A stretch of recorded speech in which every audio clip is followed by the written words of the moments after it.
Gloria a Dios. Bendiciones, buenos días. Bueno, gracias por el privilegio que se me otorga por parte de nuestro pastor, hermano Agustín. Y gracias también a ustedes que me dan ese privilegio de poder entrar a sus hogares a través de este medio. Estamos muy agradecidos con el Señor por todo lo bueno que ha sido con nosotros desde siempre, desde toda la vida. Pero en este año en particular creo que hoy tenemos la bendición de poder estar en este momento aquí escuchando la palabra del Señor. Y bueno, ha sido un año difícil para muchos, pero creo que en medio de todo esto la gratitud para con el Señor no basta, ¿verdad? Ha sido muy bueno el Señor. Y en esta ocasión vamos a hablar algo acerca de nuestro Señor Jesucristo.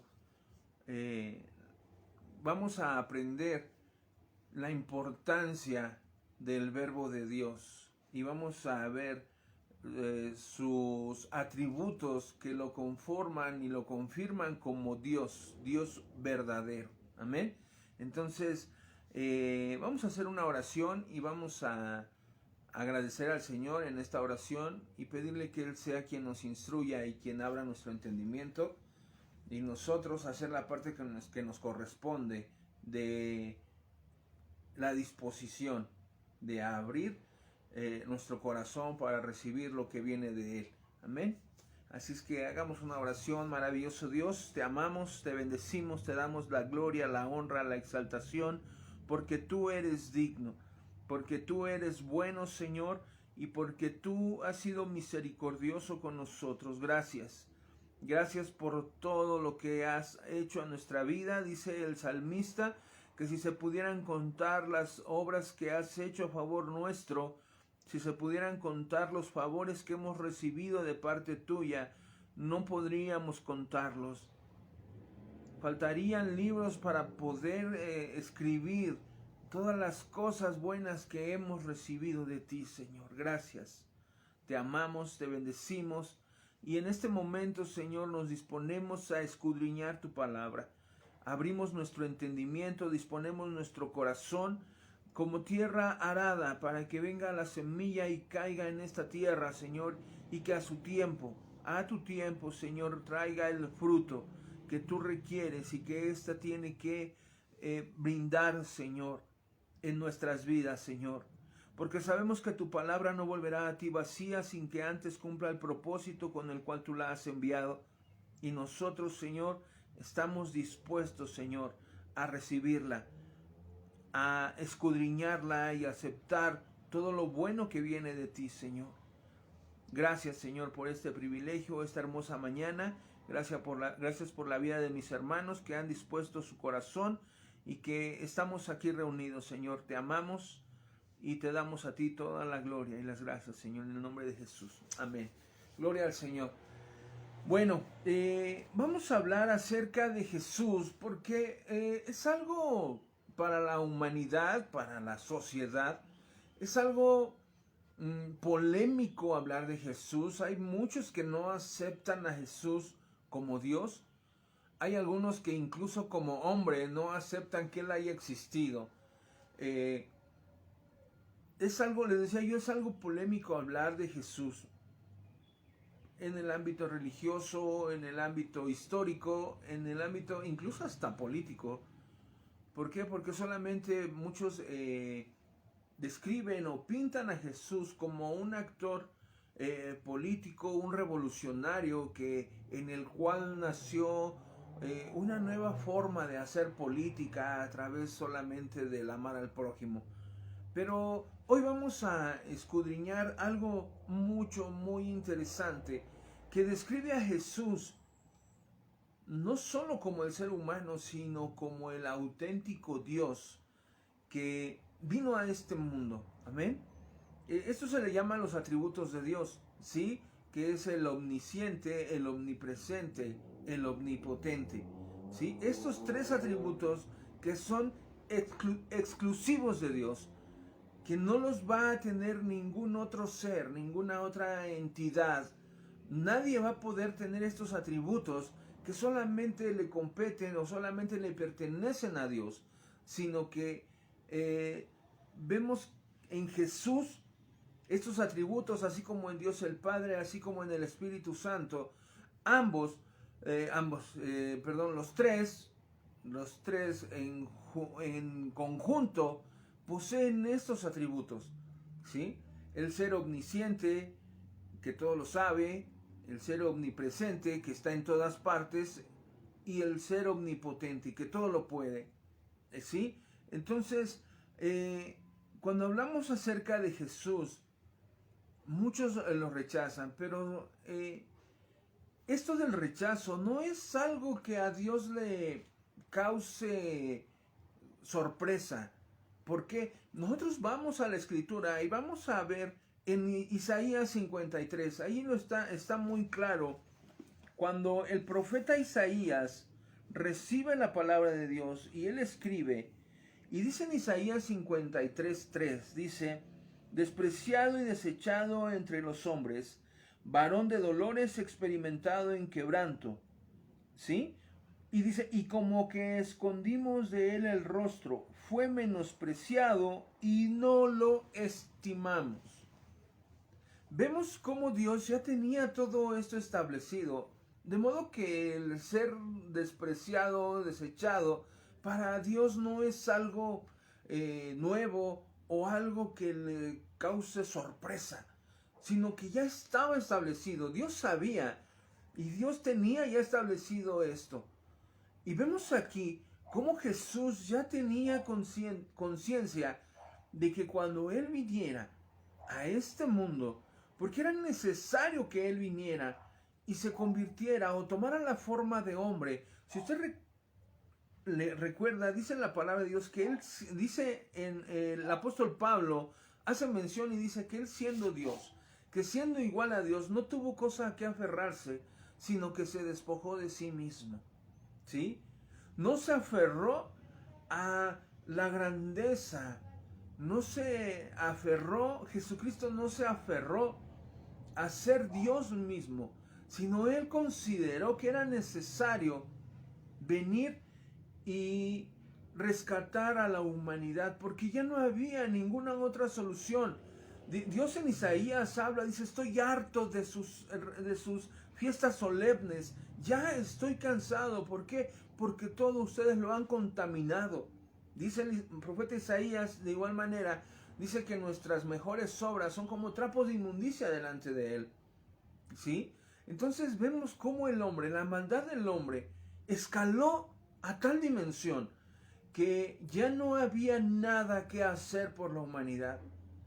Recordamos desde tiempo atrás, cuando salió el pueblo de Egipto, cuando iban caminando por el desierto, cómo salieron, y a pesar de que Dios mostró brazo fuerte, que dice la palabra de Dios que Él desnudó su brazo y se mostró poderoso para con el pueblo de Israel, avergonzando al pueblo de Egipto, azotándolo con 10 plagas, y después de esto lo saca de Egipto, y en el camino hacia la tierra prometida vemos a Dios primeramente presentándose y manifestándose al pueblo con una columna de fuego y una nube, ¿sí? Cubriendo al pueblo de día y alumbrándolo por las noches, ¿sí? Y la columna de fuego no solo les alumbraba, sino también les proporcionaba el calor, porque el desierto en la noche es demasiado frío. Bueno, pero vemos cómo Dios manifestó su poder, manifestó su grandeza. Después vemos cómo el pueblo aún así renegaba y se quejaba con Moisés: para esto nos sacaste, para venir a morir al desierto, eran mejor los pepinos, las cebollas que había en Egipto. Dios se cansó tanto de su reclamo, hizo llegar codornices en medio del desierto. Y dice que el pueblo estaba aún comiendo y tenía la carne entre sus dientes cuando Dios se enojó tanto. ¿Por qué? Porque era un pueblo, dice la palabra de Dios, que de dura cerviz, de un duro corazón, ¿sí? Y después los vemos que Dios todavía tiene misericordia de ellos y les manda el maná, el pan del cielo, se los regala. ¿Sí? Pero después ya nos cansamos de comer maná. Cómo Dios fue soportándolos y vemos a Moisés intercediendo por el pueblo, porque Dios, platicando con Moisés, Dios estaba muy enojado y le dijo a Moisés, voy a exterminarlos porque es un pueblo malagradecido. Y Moisés intercede y dice, no, para eso lo sacaste. ¿Qué van a decir las naciones? ¿Qué van a decir los pueblos? Mira, su Dios se mostró tan poderoso en Egipto para sacarlos de ahí a matarlos en el desierto. Y entonces Moisés tocó el corazón de Dios. Toca el corazón de Dios y Dios dice, está bien, los voy a perdonar y bueno, va para adelante. Solamente que esta generación que se queja tanto no va a ver la tierra prometida. Y entonces los hizo regresar y dar vueltas por el desierto 40 años hasta que se exterminara el último de esa generación, exceptuando a Josué y a Caleb. ¿Sí? Nosotros vemos cómo estos dos personajes le creyeron a Dios cuando subieron a reconocer la tierra prometida. Ellos dijeron, sí se puede, vamos a conquistarlos, Dios está con nosotros. Y los otros 10 espías que decían, no, es tierra que come a sus moradores, son gigantes, somos como langostas en su presencia. Bueno, todo esto estoy hablándolo porque ahí vemos cómo la humanidad desde tiempo atrás ya se había especializado en hartar el corazón de Dios. ¿Sí? Hartaron el corazón de Dios. Dice en la palabra de Dios en Proverbios, lo dice en Isaías, lo dice en Jeremías, dice que el corazón del hombre es engañoso. Engañoso y perverso es el corazón del hombre. ¿Quién lo conocerá? Dios es el que conoce y es el que pesa los corazones. Y entonces vemos cómo al paso del tiempo el ser humano llegó a colmar, ¿sí?, la paciencia de Dios. Ya no había más, ya dice Dios, ya estoy harto de sus sacrificios, ya no satisfacen mi justicia, ¿sí? Porque ya venían y ya era un ritual, ya era algo que ellos hacían tan habitual, tan común, que sabían que se podían portar mal todo el tiempo. Y nada más venían, traían un corderito y se lo daban al sacerdote. Pero qué cabeza del ser humano, porque vemos que después ya ni siquiera ellos criaban al cordero, ya ni siquiera ellos criaban a las ovejas o a los animales que había que sacrificar. Ellos ya no se encargaban de eso, ya venían al templo y vemos que en el templo ya había mercaderes que les vendían los corderos que tenían que sacrificar, las aves, los bueyes, ya los tenían ahí. Entonces ya habían perdido todo. Ay, ya era un ritual más, ya tenían que hacerlo, pues vamos, allá lo compramos.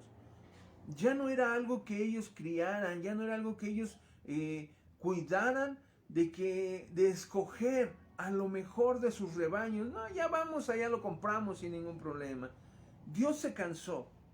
Y entonces él, así como cuando allá en Isaías 6, cuando dice que Isaías estaba y vio la conversación entre Dios, hablando diciendo, ¿quién irá? ¿Quién les hará conocer nuestro anuncio? E Isaías levanta la mano y dice, heme aquí, envíame a mí, yo iré. De esa misma manera, dice que Jesús, él dispuso su vida, porque ya no eran suficientes los sacrificios que traía la población. El pueblo ya no era suficiente lo que ofrecía para satisfacer la justicia de Dios. Y entonces, ¿qué hizo Dios? Él se dispuso y se preparó un sacrificio perfecto. Y ese sacrificio fue Jesús. Y Jesús, él decidió entregar su vida. Lo vemos, esa declaración la encontramos cuando Jesús estaba delante de Pilatos. ¿Recuerdan? Cuando estaba en el juicio delante de Pilatos y Pilatos le dice, ¿sabes, Jesús, que yo tengo el poder de tomar tu vida o dártela? Y Jesús le dice, te equivocas. Mi vida nadie me la quita, mi vida yo la entrego, yo la doy en rescate por muchos. Si yo quiero, hay 12 legiones de ángeles dispuestas para que yo simplemente dé la orden y vengan y destruyan todo. Pero Jesús decidió entregar su vida. Hay una ilustración, una fábula, dice que una ocasión un niñito, dice que él encontró un hormiguero y dice que el hormiguero estaba en un lugar en el camino, en la tierra, y él dice que iba todos los días y veía el hormiguero, cómo caminaban las hormiguitas, entraban, salían, traían comida. Cuando un momento el gobierno decidió que ahí en donde estaba el hormiguero, en ese camino, era necesario pavimentar, echar un camino ya pavimentado, iban a traer máquinas, en pocas palabras iban a destruir el hormiguero y tal vez a las hormigas también. Y entonces el niño va con su papá, papá, es que van a hacer el camino ahí están las hormiguitas, yo las he visto mucho tiempo y no es justo que vengan y las maten, que vengan y les quiten su hogar. Pero ¿qué hago para quitarlas de ahí? Les he dicho que se vayan y no me hacen caso. Ya vienen las máquinas, están trabajando y las hormiguitas no me hacen caso. Entonces el papá, un hombre sabio, le dijo al niño, hijo, no te van a hacer caso. La única forma que las hormiguitas te hagan caso es que tú te conviertas en una hormiga y vayas y les avises del peligro. Y entonces les digas que viene la destrucción y ellas se muevan, huyan de ahí. De igual manera, no había forma de que la humanidad entendiera el peligro en el que estaba. ¿Sí? ¿Recuerda usted la parábola de Jesús de Lázaro y el rico? ¿Sí? Cuando está el rico allí atormentado y dice que le grita a Padre Abraham, dice, permite que Lázaro vaya y moje su dedo y venga y refresque mi lengua. Y vemos todo ahí, la escena, y termina el rico diciéndole a Abraham, a Padre Abraham, le termina diciendo, dice, pues si Lázaro no puede venir, pues permite que él o que un ángel vaya y le avise a mis hermanos para que no vengan a este lugar, que ellos se porten bien para que no terminen en este lugar como yo. Y Padre Abraham le dice a los profetas, a Moisés y a los profetas tienen, que a ellos los oigan. Porque si no oyen a Moisés y a los profetas, aunque vaya un muerto y reviva y se les presente, ni a él le van a creer. El corazón del hombre duro. Entonces Dios vio la necesidad de salvar al hombre, de salvar su creación. Y entonces Jesús dice, yo voy. Pero cuando llegó aquí a la tierra, vemos que Jesús era despreciado, desechado entre los hombres. Lo vemos aquí en Isaías. Dice, despreciado y desechado entre los hombres. Dice, varón de dolores, experimentado en quebranto. Y como que escondimos de él el rostro, fue menospreciado y no lo estimamos. Y a la fecha, hoy a la fecha, vemos cómo la humanidad sigue despreciando a Dios y dicen, es que Jesús no es Dios, Jesús no es nada, muchos dicen es que Jesús es un simple profeta y de mala reputación. Y bueno, hablan cosas que no. Nosotros vemos ahí en Isaías, pero también en Juan, en el Evangelio de Juan, vemos en el capítulo 1, dice, estamos hablando acerca del desprecio que recibió Jesús. Y en San Juan 1 y en el versículo 46, dice Natanael, dice, un poquito atrás vamos a leerlo en el 45, dice, Felipe halló a Natanael y le dijo, hemos hallado a aquel de quien escribió Moisés en la ley, así como los profetas, a Jesús, el hijo de José de Nazaret. Natanael le dijo, ¿de Nazaret puede salir algo bueno? Y Felipe le dijo, ven y ve. Vemos ahí cómo desprecian a Jesús. No es nuevo el desprecio a Jesús. Y después también lo vemos, perdón, en Mateo 13, vamos a leerlo rápido. Mateo 13, y dice en el versículo 55, 13:55, dice, hablando, dice en el 53, dice, aconteció que cuando terminó Jesús estas palabras, se fue de allí, y viniendo a su tierra, le enseñaba en las sinagogas de ellos, de tal manera que se maravillaban y decían, ¿de dónde tiene tanta sabiduría y estos milagros? ¿No es este el hijo del carpintero? ¿No se llama su madre María y sus hermanos Jacobo, José, Simón y Judas? ¿No están todos sus hermanos con nosotros, sus hermanas con nosotros? ¿De dónde pues tiene todas estas cosas? ¿Qué es? ¿Quién es? ¿Quién le dio? ¿Quién se cree? Vemos ahí cómo el pueblo lo despreciaba. Se preguntaba, pues si eres un carpintero o qué. Y vemos el desprecio. Jesús sabía y estaba consciente. Lo vemos en esa plática que tuvo con los discípulos allá en Lucas capítulo 9, cuando dice, ¿quién dice la gente que yo soy? No, pues unos dicen que eres un profeta, otros dicen que eres Elías, otros dicen que eres Juan. ¿Y ustedes quién dicen que yo soy? Vemos ahí cómo Jesús estaba consciente de que la gente no lo estaba aceptando como Dios o como el Salvador, como el Mesías, como el Cristo prometido. ¿Sí? Y entonces vemos cómo la humanidad lo despreciaba. Pero Jesús dice que, incluso fíjense, Juan el Bautista, dice que cuando Juan estaba preso, dice que él, después de que Juan fue quien lo bautizó y dijo, he aquí el Cordero de Dios que quita el pecado del mundo. Cuando Juan estuvo presente, cuando se abrieron los cielos, descendió el Espíritu de Dios en forma de paloma sobre Jesús y la voz de Dios hablando y diciendo, este es mi Hijo amado, a él oigan, en quien tengo toda complacencia.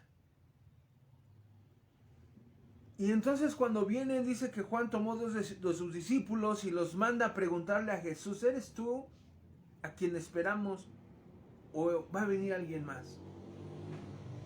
Jesús no les dijo, sí soy yo, no soy yo. Jesús simplemente les dijo, vengan. Y dice que en ese momento, dice que sanó, ciegos recibieron vista, leprosos fueron limpiados, mudos hablaron, muertos resucitaron. Y entonces Jesús les dice a los discípulos de Juan, dice, vayan y díganle a Juan lo que han visto. Los mudos hablan, los sordos oyen, los ciegos ven, leprosos son limpiados, muertos resucitados y los pobres reciben las buenas nuevas. Vemos ahí que Jesús testificó no con palabras, sino con sus obras. Y con esto Él da ejemplo de cómo nosotros como iglesia debemos de proceder, no con palabras. Porque podemos hablar y decir mucho, podemos tener mucha ciencia, podemos tener mucho estudio, pero si nuestros actos no respaldan todo lo que hablamos, nuestras palabras son vanas. ¿Por qué? Porque el logos de la palabra de Dios, la palabra impresa, la palabra escrita, es solo eso, palabra impresa.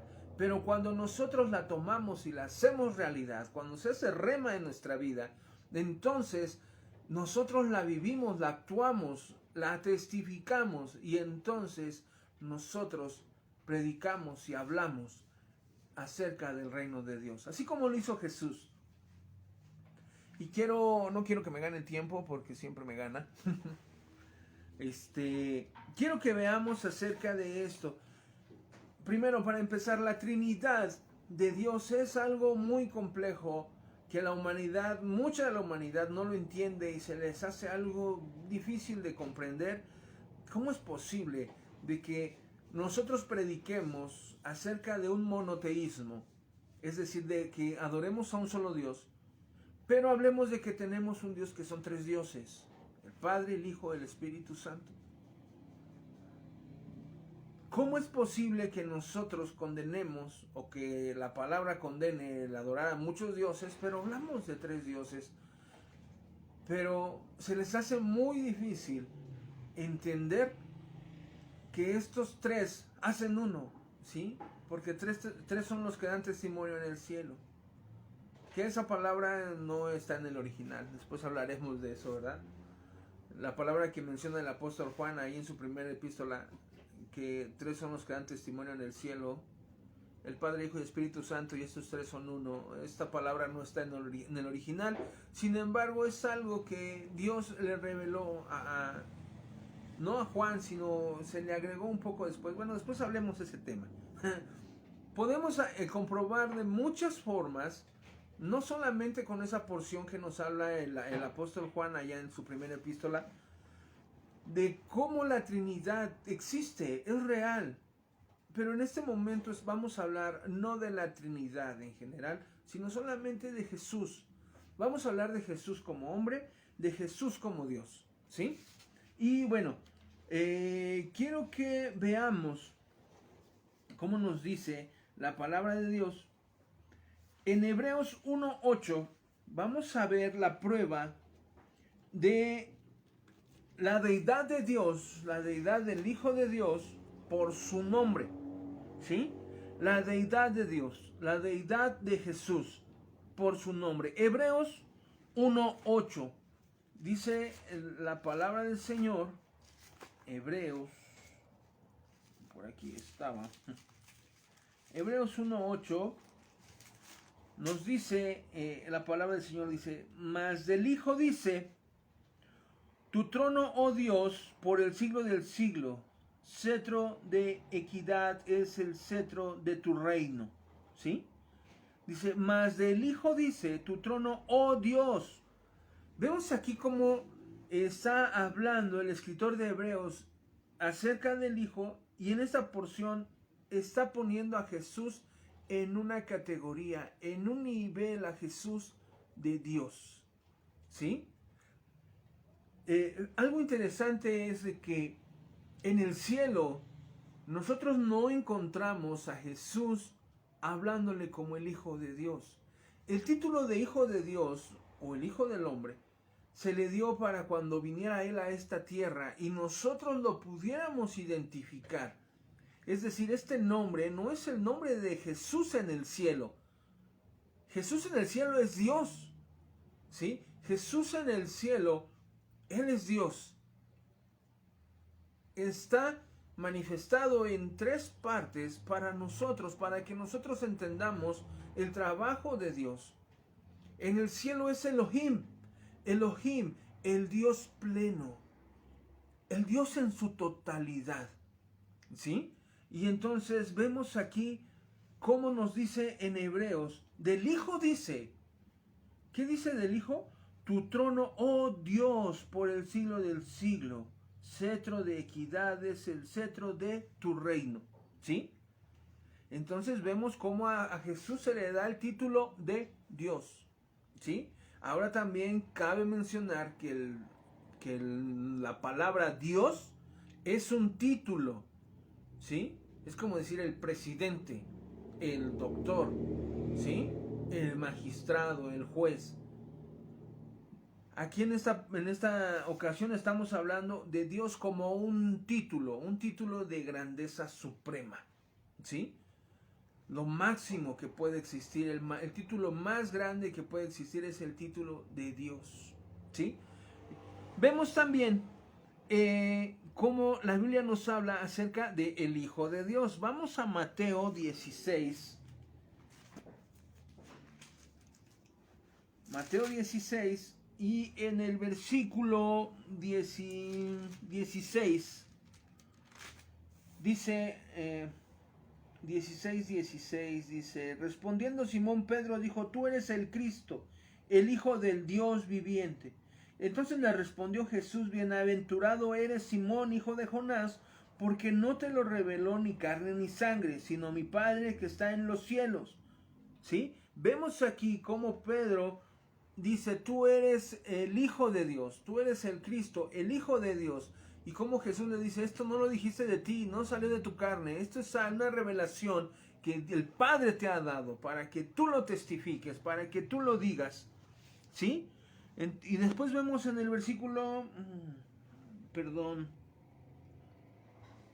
en el capítulo 26 y en el versículo 61, ahí mismo, de Mateo, dice, le dijeron, ¿qué dijeron? Este dijo, ¿puede derribar el templo de Dios y en 3 días reedificarlo?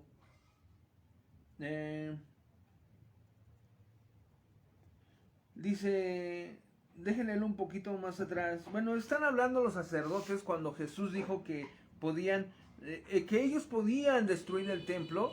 Fíjense cómo el diablo siempre usando las palabras de Dios, transgiversándolas. Aquí dice cómo Jesús les había dicho, derriben este templo y yo lo construyo en 3 días. Y dice aquí, donde estoy leyendo, dice, versículo 61 al 64, dice, ¿qué dijeron? Este dijo, ¿puedo derribar el templo de Dios y en 3 días reedificarlo? Jesús no dijo que lo iba a tirar, dijo, ustedes tírenlo y yo lo reedifico. Primera. Dice, y levantándose el sumo sacerdote le dijo, ¿no respondes nada? ¿Qué testifican estos contra ti? Mas Jesús callaba. Entonces el sumo sacerdote le dijo, te conjuro por el Dios viviente, que nos digas si eres tú el Cristo, el Hijo de Dios. Y Jesús le dijo, tú lo has dicho, que yo soy el Hijo de Dios. Entonces vemos aquí con citas como primero, Jesús considerado como Dios, Jesús considerado como el Hijo de Dios. Allí mismo en Mateo 22, en el versículo 43, dice, Jesús les dijo, pues como David en el Espíritu le llamaba Señor diciendo, dijo el Señor a mi Señor, siéntate a mi derecha hasta que ponga a tus enemigos por estrado de tus pies. Dice, pues si David le llama Señor, ¿cómo es su hijo? Bueno, estamos hablando, quedémonos hasta el 44, ¿sí? Dice, Jesús le dijo, pues como David en el Espíritu le llama Señor diciendo, dijo el Señor a mi Señor, siéntate a mi derecha hasta que ponga a tus enemigos por estrado de tus pies. ¿Recuerdan cuando estaban apedreando a Esteban? Están apedreando a Esteban y dice que Esteban volteó y vio los cielos abiertos y dijo, veo los cielos abiertos y al Hijo de Dios sentado a la diestra. ¿Sí? Veo a Jesús sentado a la diestra del Padre. Y aquí vemos cómo David está hablando. O sea, aquí está haciendo, en Mateo estás recapitulando algo que David ya había dicho. Y dice, dijo el Señor a mi Señor, siéntate a mi derecha hasta que ponga a tus enemigos por estrado de tus pies. Dijo el Señor a mi Señor. ¿Sí? Entonces vemos cómo Jesús tiene el título de Dios, tiene el título de Hijo de Dios, tiene el título de Señor. Dijo el Señor a mi Señor. ¿Sí? También encontramos cómo Jesús en Apocalipsis 19:16, Apocalipsis 19:16 dice, y en su vestidura, en su muslo tiene escrito este nombre, Rey de Reyes y Señor de Señores. Estamos hablando de la visión que tuvo Juan el teólogo, ¿sí? El apóstol Juan allá en la isla de Patmos cuando estaba desterrado. Dice que él tuvo la visión y entonces vio a un personaje y dice que vio, estamos hablando del capítulo 19, versículo 16, dice, está hablando y dice, entonces vi en el cielo y aquí el caballo blanco y el que lo montaba se llama Fiel y Verdadero y con justicia juzga y pelea. sus ojos eran como llamas de fuego y había en su cabeza muchas diademas y tenía un nombre escrito que ninguno conocía sino él mismo. Estaba vestido de una ropa teñida de sangre y su nombre es el Verbo de Dios, ¿sí? Y los ejércitos celestiales vestidos de lino fino, blanco y limpio le seguían en caballos blancos. De su boca sale una espada aguda para herir con ella las naciones, y él las regirá con vara de hierro, y él pisará el lagar del vino del furor y la ira de Dios Todopoderoso. Y en su vestidura y en su muslo tiene escrito el nombre: Rey de Reyes, Señor de Señores. Rey de Reyes, y volvemos a tomar Señor de Señores. Jesús llamado Señor y llamado Rey, ¿sí? Títulos que solamente tenía Dios, el Padre. Pero aquí vemos cómo la Escritura nos está enseñando que Jesús también tiene estos títulos. Título de Dios, título de Hijo de Dios, título de Señor y título de Rey, ¿sí? Rey, Señor, Dios, Hijo de Dios. También vamos a ver y a comprobar con la palabra del Señor los atributos que hablábamos que solamente le competen a Dios, que es la omnipotencia, la omnipresencia y la omnisciencia, ¿sí? Y encontramos su omnisciencia en Juan 1:48 y vemos ahí un testimonio de cómo Jesús todo lo sabe, ¿sí? En el Evangelio según San Juan, capítulo 1, versículo 48, encontramos, dice, le dijo Natanael, ¿de dónde me conoces? Dice, vamos a leer un poco más atrás, 47, dice, cuando Jesús vio a Natanael, que se le acercaba, dijo de él, he aquí un verdadero israelita, en quien no hay engaño. Y le dijo Natanael, ¿de dónde me conoces? Respondió Jesús y le dijo, antes que Felipe te llamara, cuando estabas debajo de la higuera, te vi. Y entonces dice aquí que Natanael dijo, he aquí el Hijo de Dios, tú eres el Rey de Israel. Y entonces Jesús le respondió y le dijo, porque te dije que te vi debajo de la higuera, ¿crees? Cosas mayores que estas verás. Vemos a Jesús, recuerdan cuando iba a hacer la entrada triunfal, manda a los discípulos, van a encontrar, en esa casa van a encontrar a un pollino, hijo de asna. Lo van a tomar, dice, jamás ha sido montado, lo van a tomar, lo van a traer, y va a salir el dueño y les va a decir a dónde lo llevan. Ustedes simplemente le dirán, el maestro lo necesita, y ya no va a haber problema.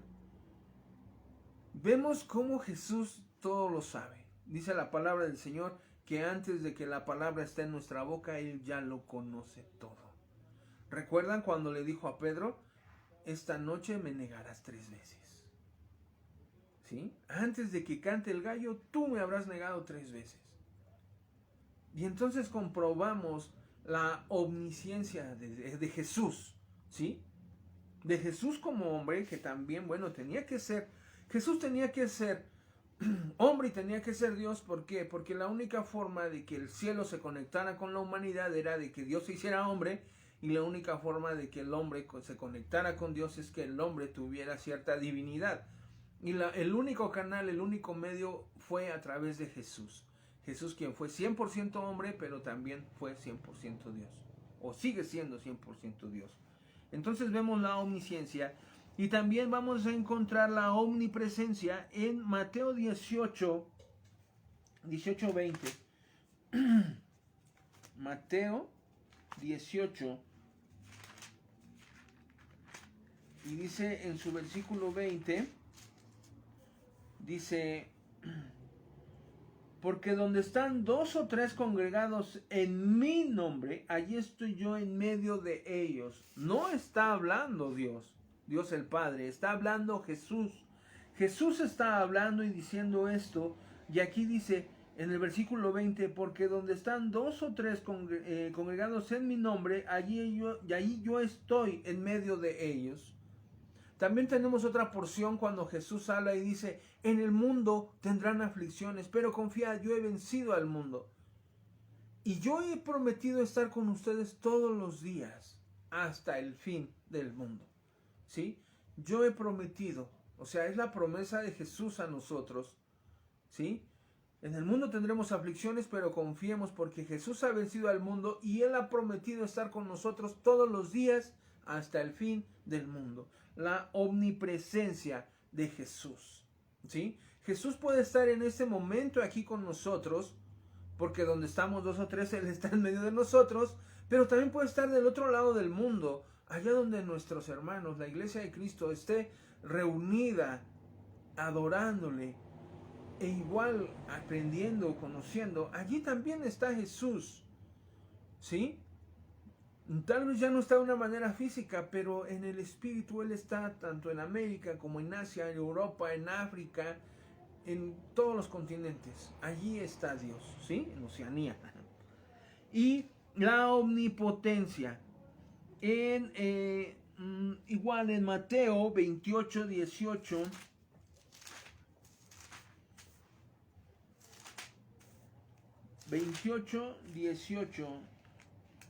Dice: y Jesús se acercó y les habló diciendo: toda potestad me es dada en el cielo y en la tierra. Todo poder me es dado en el cielo y en la tierra. Entonces vemos ahí Jesús tiene todo poder. Él es todopoderoso. ¿Sí? Podríamos abundar más en estas porciones y explicarlo, ir más a detalle, pero necesitamos mucho más tiempo. Entonces, con estas porciones que estamos dando, aunque son poquitas, pero nos hablan acerca del testimonio de Jesús. ¿Quién dice en la Biblia que es Jesús? ¿Sí? Entonces entendemos, conforme a lo que hemos estado viendo, que Jesús es hablamos que Jesús es Rey, Jesús es Señor, Jesús es el Hijo de Dios, Jesús es Dios mismo, y aquí fundamentado con la palabra de Dios. Hemos entendido que Jesús es omnisciente, omnipresente, omnipotente, ¿sí? Fundamentado en la palabra de Dios, ¿sí? Pero también vamos a encontrar otras tres virtudes que se le otorgan a Dios el Padre y al Espíritu Santo. Pero en esta vamos a entender y vamos a ver cómo a Jesús también tiene estas tres cualidades. Y vamos a ver cómo la Biblia nos habla y nos dice que Jesús es... un segundo. Sí, Jesús es vida. ¿Sí? Y vamos a ver en San Juan 1:4. Y vamos a ver, dice, San Juan 1:4 dice: en él estaba la vida y la vida era la luz de los hombres. ¿Sí? Dice, en él estaba la vida y la vida era la luz de los hombres. ¿Recuerda usted también en San Juan 14:6 se le llama vida y también se le llama verdad? Jesús dijo: yo soy el camino, la verdad y la vida, y nadie viene al Padre si no es por mí. Jesús vida y Jesús verdad, ¿sí? Pero vamos a ver también un atributo bien especial en Hebreos 13:8.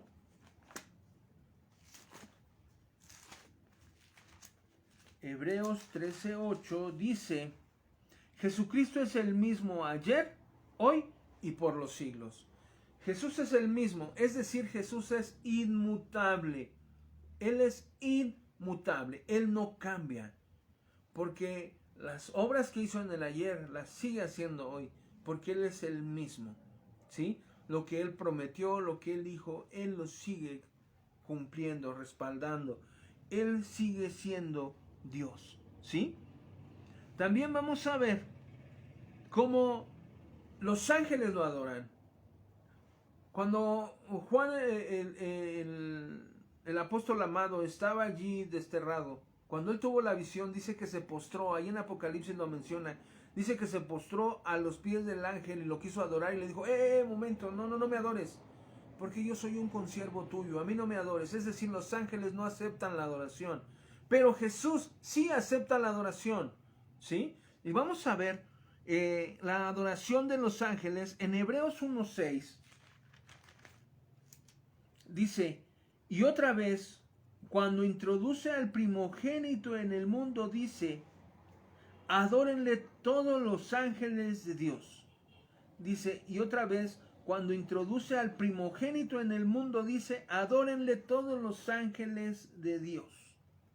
¿Sí? Adórenle todos los ángeles. ¿A quién? Al primogénito. Ahí también tendríamos que entrar en otra profundidad acerca del primogénito. Él es el primogénito, es lo principal de Dios. ¿Sí? Pero estamos hablando acerca de los atributos de Jesús, ¿sí?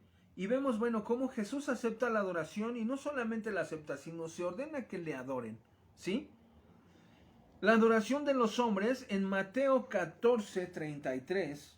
Vamos a Mateo, ya casi acabamos. Es un tema muy extenso, muy profundo. Y qué bueno que podamos abrir nuestra inquietud para investigar acerca de quién es Jesús, ¿sí? 14:33 de Mateo nos dice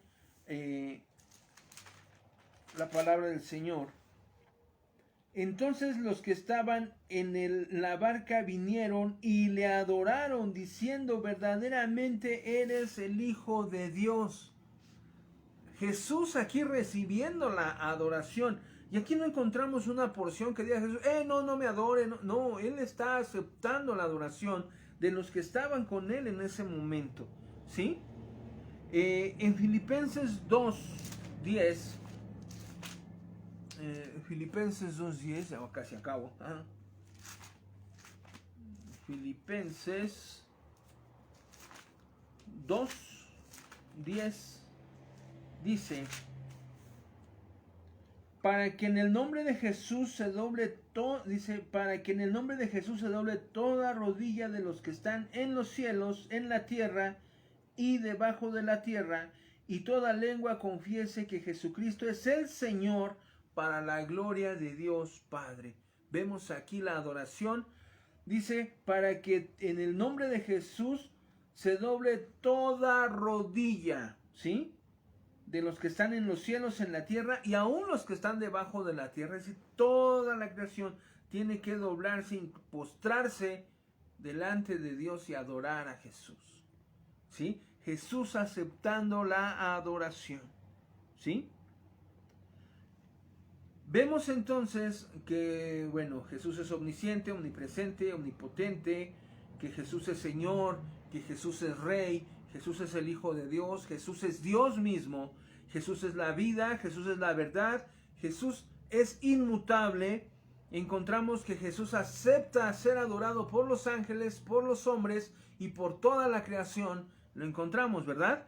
Pero también vamos a ver en unas pocas citas que vamos a probar su deidad, ¿sí? Vamos a ver la igualdad de la deidad, igual a Dios, igual al Padre, igual al Espíritu Santo. Vamos a ver en San Juan 10.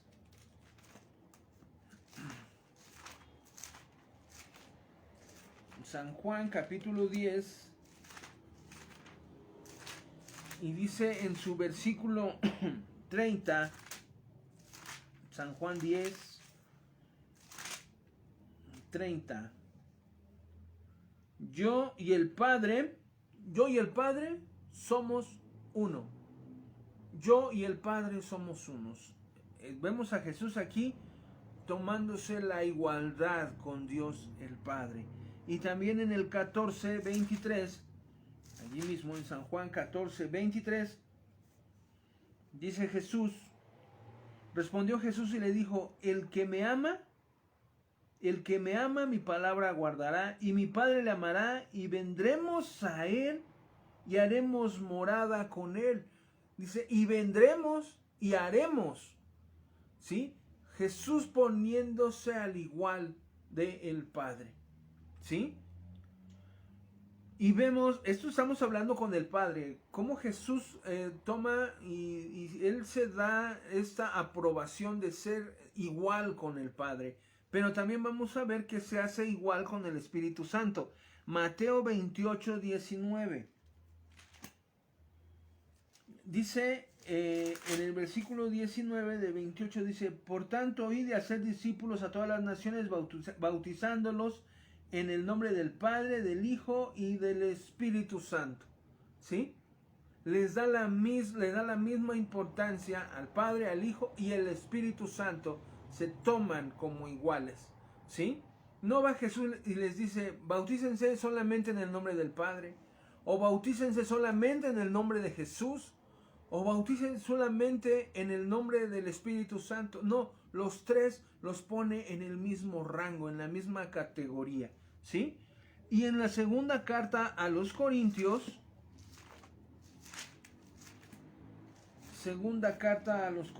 dice en el capítulo 13,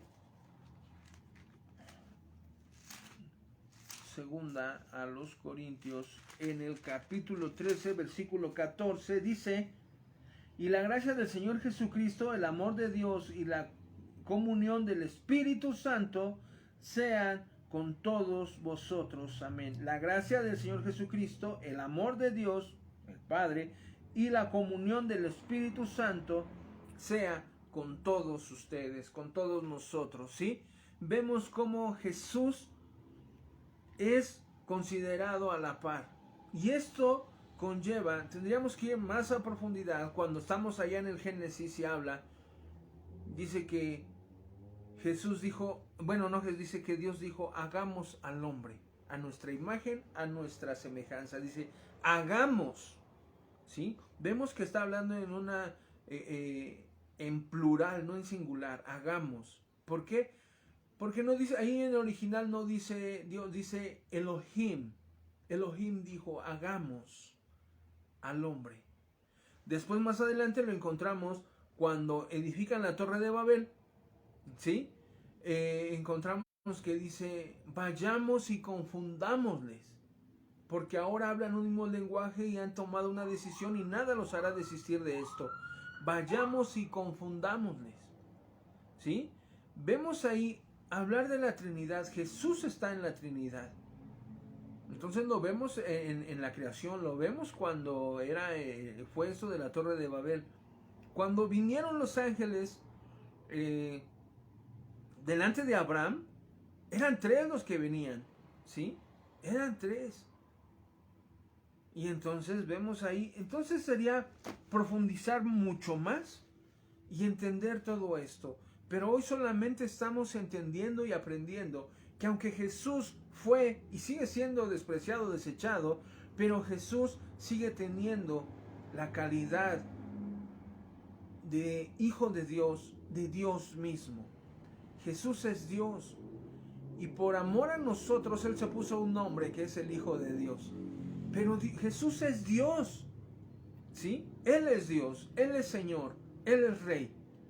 Y lo hemos fundamentado en la palabra de Dios, que aunque vengan y nos digan: es que Jesús, ¿quién es? Jesús es Dios. Jesús es quien nos amó. Jesús es quien derramó su vida. ¿Para qué? Para que nosotros tengamos acceso a su presencia, ¿sí? Dijo Jesús: yo me voy a preparar un lugar para que donde yo estoy, ustedes también estén. Quiere que estemos con Él. Dios quiere que estemos con Él. Nuestro fin es estar en la presencia de Dios. Nosotros debemos de esforzarnos, ¿sí? Cuando nosotros aceptamos a Cristo en nuestro corazón, es decir, que nosotros aceptamos la intervención de Dios en nuestra vida para que nos ayude a ser una buena persona, a ser buenas personas. ¿Para qué? Para poder tener un lugar en su presencia, ¿sí?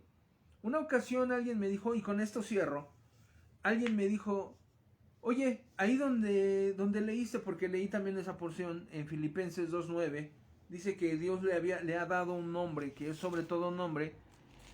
Y luego esta persona se fue un poquito más profundo, ¿no? Y me dijo: pero si el nombre de Dios es impronunciable, entonces ahí cómo está que dice, porque dice: para que en el nombre de Jesús se doble toda rodilla. Dice, pero no que el nombre de Dios es impronunciable. Bueno, impronunciable para nosotros, pero tiene una pronunciación. Obviamente que tiene una pronunciación que nosotros no la podemos articular debido a la conformación de las letras que estos lo conforman. Pero, sin embargo, Dios, sabiendo que había personas que preguntaban cosas así, nos dice en Efesios 1:21, dice, sobre todo, dice, vamos a leer un poco más atrás en el 1:20 de Efesios, la cual operó en Cristo resucitando de los muertos y sentándole a la diestra en los lugares celestiales, sobre todo principado y autoridad y poder y señorío, sobre todo nombre que se nombra, no solo en este siglo, sino también en el venidero. Jesús está sobre todo. Les decía yo, el nombre de Dios es pronunciable, sí, pero no por nosotros. Sí, es un nombre de Dios. O sea, Dios tiene un nombre que se puede nombrar, pero nosotros en nuestra humanidad no podemos hacerlo. Sin embargo, dice la palabra del Señor que Dios le dio un nombre, sobre todo nombre, y aquí dice todo nombre que se nombra. Jesucristo es lo máximo, ¿sí? Entonces nosotros debemos de estar orgullosos y agradecidos porque Dios decidió dejar su trono de justicia, dejó el trono en donde millones de ángeles lo adoran, decidió dejar todo eso por venir a buscarnos. Vea usted cuán importante es usted para Dios, cuán importante es su vida para Dios, cuán importante que hoy estamos aquí en pie y que si morimos, pues tenemos un lugar reservado para con el Señor. Entonces, con esto termino. Le agradezco mucho su atención. Oremos y con eso termino. Señor, gracias te damos, Señor, por tu palabra en esta maravillosa mañana. Gracias por lo que tú nos enseñas, por lo que podemos aprender, lo podemos entender. Dejamos todo en tus manos y sabemos que tú nos continuarás hablando en un momento más con lo que nuestros hermanos nos seguirán compartiendo. Gracias en el nombre de Jesús. Cuídense mucho, Dios me le bendiga y no se vaya, hay más aún por aprender. Van a seguir compartiendo nuestros hermanos, así es que disponga su corazón y papel y lápiz ahí para ir apuntando. Que Dios me le bendiga. Hasta la próxima.